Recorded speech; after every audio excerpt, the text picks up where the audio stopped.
Parkinson, tá? E é a segunda doença neurodegenerativa mais comum no Brasil, no mundo, né? E através, né? Atrás apenas do Alzheimer, não é isso? E aí afeta um pouco aí, gente, 1% das pessoas com mais de 60 anos. E para a gente entender mais sobre esses sintomas, sobre os diagnósticos, né? Tratamento, a gente vai conversar agora com o nosso neurologista, que é o Dr. Iago Casimiro, que está aqui junto conosco e vai tirar nossas dúvidas, né, doutor Iago? Seja bem-vindo, maravilhoso. Doutor Iago, fala um pouquinho para a gente sobre o que é a doença do Parkinson, né? Como é que ela afeta as pessoas? Então, a doença de Parkinson é uma doença que causa a degeneração de alguns neurônios do cérebro que são responsáveis pelo movimento do corpo. Uhum. Esses neurônios eles produzem uma substância que se chama dopamina e a dopamina ela ajuda o corpo a fazer os movimentos. Então o Parkinson na realidade é uma doença que faz com que a pessoa vá perdendo aos poucos os movimentos. Veja bem, não é a força, sim, é a capacidade de se movimentar, que é um pouco diferente. Entendeu? A gente vê muita gente até novo, meio assim, né? Trêmulo. Isso seria um mal de Parkinson mais jovem? Como é? Como que é isso? Ou não? Ou então, seria outra coisa? Então, é interessante porque o Parkinson, uma das coisas que as pessoas mais pensam quando pensam em Parkinson é no tremor. Mas o tremor nem é um critério diagnóstico obrigatório. Pois eu já pensava que era o tremor que... Porque é o sintoma que mais chama a atenção. Isso. É o tremor. Exato. Porque o Parkinson ele deixa o paciente lento, lentificado, travado, vai ficando mais rígido, dificuldade de andar, começa a ter queda e uma porcentagem dos pacientes com Parkinson tem tremor. Só que o tremor, ele chama muito mais atenção do que a lentificação. Porque normalmente o pessoal vê um idoso, porque o Parkinson ele é principalmente em idosos. A gente vê um paciente idoso mais lento, a população no geral pensa, é normal, da idade, ele já tem 80 anos, é normal ficar mais lento. Mas não é normal ficar mais lento, entende? E aí alguns pacientes que têm mais tremor, aí chamam mais atenção. E os pacientes mais jovens, normalmente que tem tremor, não costuma ser Parkinson, porque o fator de risco principal é a idade, entendeu? Tem outras coisas que causam tremor. Entendi. E aí, o que é que causa, né? Quais são as principais causas do Parkinson? Então, o Parkinson, ele não tem uma causa específica. Alguns pacientes podem ter um Parkinson genético, que aí realmente é uma condição genética causando os sintomas. Mas, normalmente, o idiopático, que a gente chama, né, que é o mais comum, que não tem uma causa específica, é como no Alzheimer. Certo. Chega a determinada idade, algumas pessoas podem começar a ter essa degeneração e ter os sintomas. Agora, lógico, falta de exercício físico, uma vida pouco saudável, pode influenciar, são fatores de risco que aumentam o seu risco de desenvolver, assim como para qualquer outra doença neurodegenerativa, entendeu? Certo, entendi. E aí os sintomas, vamos lá, mais comuns.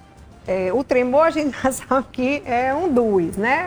É um dos mais comuns. Mas o sintoma mais comum é essa Isso, lentidão. o mais comum, que na realidade... Tem esquecimento também ou só se a pessoa tiver... A questão cognitiva, mas no Parkinson, a questão cognitiva, ela fica um pouco mais em segundo plano. Porque existe, que a demência da doença de Parkinson, ela existe, só que normalmente ela ocorre numa fase bem mais avançada da doença, entendeu? Seria se a pessoa tivesse os dois, Alzheimer e Parkinson? Não, pode acontecer. Mas a demência da doença de Alzheimer é um sintoma cognitivo que ocorre por conta da própria doença, entendeu? Só que ela ocorre depois de 10 anos de evolução de doença, entendeu? E não são todos os pacientes também que têm, mas ela pode ocorrer.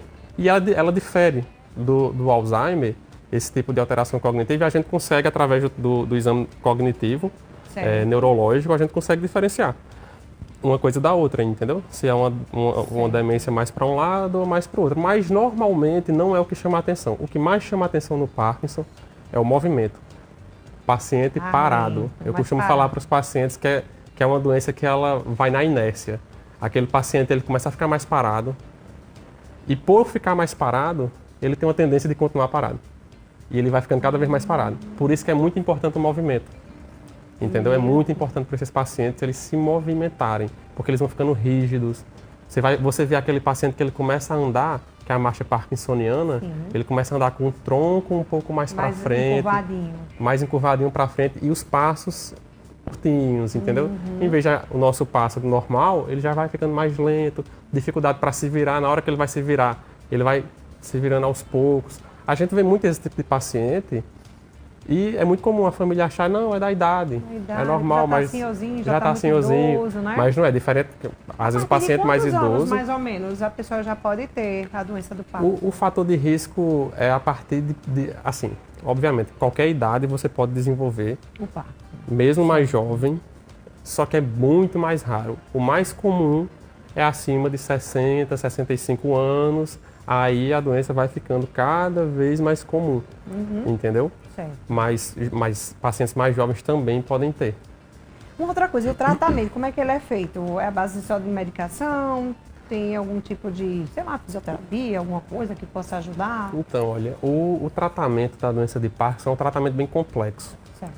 Porque ele envolve tanto medicamentos, que são justamente medicamentos para tentar repor essa substância que está em falta, que a gente usa levodopa, né, que é para tentar repor a dopamina que está acabando no cérebro e o paciente poder se movimentar melhor. Mas é muito importante também todo o resto, fisioterapia, exercício físico. Exercício físico, para você ter uma ideia, é a única terapia, que no caso, o exercício físico como um todo tipo de exercício físico, é a única terapia que consegue diminuir a progressão da doença. As medicações que a gente usa são sintomáticas. Elas servem para aliviar o sintoma do paciente naquele momento. Ou seja, se ele está muito lento, dá a medicação para ele conseguir ele melhorar um pouquinho, se mexer melhor, andar melhor. Mas essa progressão da doença, ela não muda muito com a medicação. Ela muda com o exercício físico. Por isso que é muito importante, desde o início, a gente estimular muito o exercício físico nesses pacientes. Fora as questões de humor, né? Que pacientes com Parkinson podem ter depressão, podem ter ansiedade por causa do Parkinson.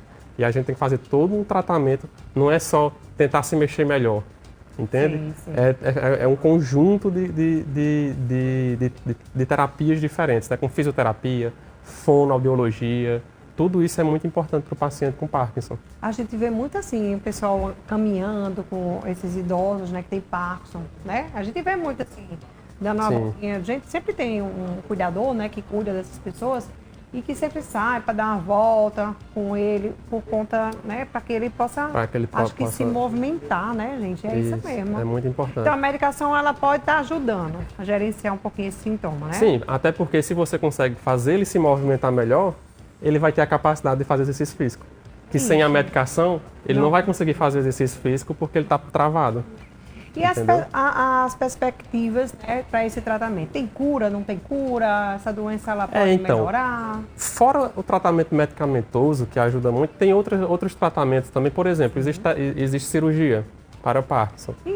Que a gente coloca um eletrodo em uma região específica do cérebro para tentar fazer um estímulo elétrico ali naquela região, para que aquela região que está pouco ativa por conta da falta da dopamina, ela consiga ter um tônus melhor e mandar. Obviamente, é uma neurocirurgia, é um pouco complexo, né? Tem todo, a gente faz aqui na Paraíba também. É como se fosse um chipzinho, alguma coisa? É como se fosse um marca-passo. Certo. Tá. Um marca-passo no coração. É bem parecido, só que em vez do eletrodo ir lá no coração, ele vai numa região específica do cérebro. E já dá uma boa melhorada, então. E, assim, alguns pacientes têm indicação, tem todo um critério de indicação e contraindicação, mas quando eles têm indicação, costuma ter uma melhora significativa no movimento e na evolução, sabe? Serve para aquelas pessoas que já estão bem avançadas? Não. Só para quem ainda está começando a ter? Não, quem entende, a gente chama de janela terapêutica, né? Existe uma janela. Não adianta fazer muito no início, não ajuda, porque a medicação normalmente já dá a qualidade de vida que ele precisa. Só que pacientes muito avançados, eles já podem não se beneficiar mais da terapia, entendeu? Até porque podem ocorrer alguns efeitos colaterais desse tipo de tratamento, que aí pode acabar até causando um problema para o paciente que está mais avançado, entendeu? Até alterações cognitivas, entendeu? Então a gente tem que ter muito cuidado nisso. A família, né? Como que eles podem estar ajudando, né, essas pessoas que têm Parkinson? Olha, a principal forma que eu acho que a família pode ajudar um paciente com Parkinson é estimulando o máximo que puder. Estimulando, tanto, obviamente, tanto cognitivamente quanto a questão física dele, entendeu? Não deixar o idoso deitado o tempo todo. Isso, porque é muito comum, né? é muito comum aquele paciente idoso ele ter artralgia, né? Muita dor em joelho, dor nos pés, nas articulações. E isso atrapalha o movimento, né? E às vezes o pessoal acha que é só por causa disso. E quando vai ver, tem um Parkinson ali atrás. Então é muito importante todo esse resto também ser tratado e a família dar esse apoio e tá sempre estimulando o paciente a andar. Ah, ele tá com dor, vamos resolver essa dor para ele poder fazer o exercício dele. Entendeu? Ele tá cada vez com mais dificuldade para andar, vamos fazer fisioterapia, vamos investir. Eu acho que o maior papel da família no paciente com Parkinson é isso, porque o paciente com Parkinson muitas vezes fica um pouco mais deprimido, se isola um pouco, entendeu? E ele acaba deixando de fazer as coisas que ele poderia fazer para ajudar. E a família tem que vir aí para também dar aquele apoio, puxar o paciente e ajudar a fazer essa evolução melhorar, entendeu? Maravilha. No SUS já disponibiliza também esse dispositivo? No SUS disponibiliza. Aqui no Hospital Metropolitano, o pessoal faz. Na realidade, é uma cirurgia até um pouco antiga, sabe? Não é uma coisa tão recente assim, não. Mas no Brasil chegou um pouco depois. Né? Aqui na Paraíba também acaba chegando também um pouco depois.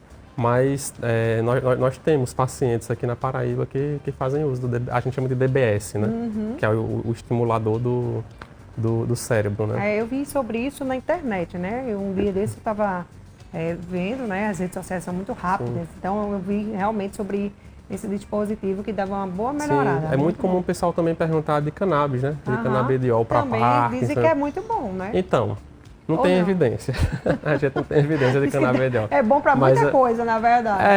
O pessoal chega sempre tem, né, essa procura, essa pergunta para mim no consultório. Lembrei que agora é uma coisa interessante assim de falar com os pacientes que existem limitações. Sim. Entendeu? Não, que às vezes chega aquele relato, não, eu conheço a mãe de uma amiga minha que começou a usar e melhorou muito, mas a gente não tem esse tipo de evidência, entende?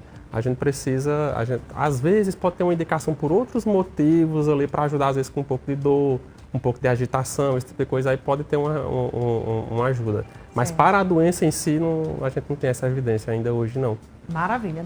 Doutor Iago, muito obrigada por você ter vindo aqui no nosso programa, participar mais uma vez, viu? Obrigada, volte sempre, tá bom? Eu agradeço pelo convite. Muito bom. Gente, eu vou a um pequeno intervalo e eu